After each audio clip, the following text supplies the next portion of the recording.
Rumah nak kena bayar, credit card aku nak kena bayar, kereta aku baru settle last week. Ni kalau aku kira-kira balik ni, tak cukup duit aku nak survive sampai hujung bulan ni. Okey Encik Syukri, sebenarnya ramai tak perasan kadang-kadang kita bayar rumah, kereta, personal loan semua asyik-asyik. Sampai pening kan nak bayar dekat bank mana satu.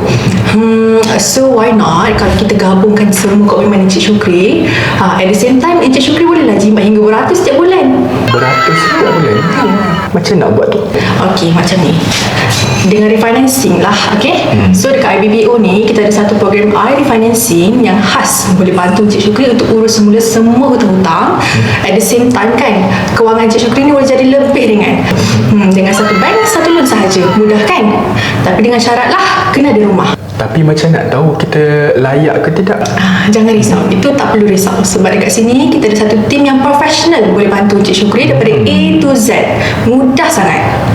Tersekat dengan masalah komitmen, buntu nak cari jalan keluar, jangan risau. Boleh WhatsApp kita sekarang dan tim kami akan bantu buat semakan dan proposal secara percuma sahaja.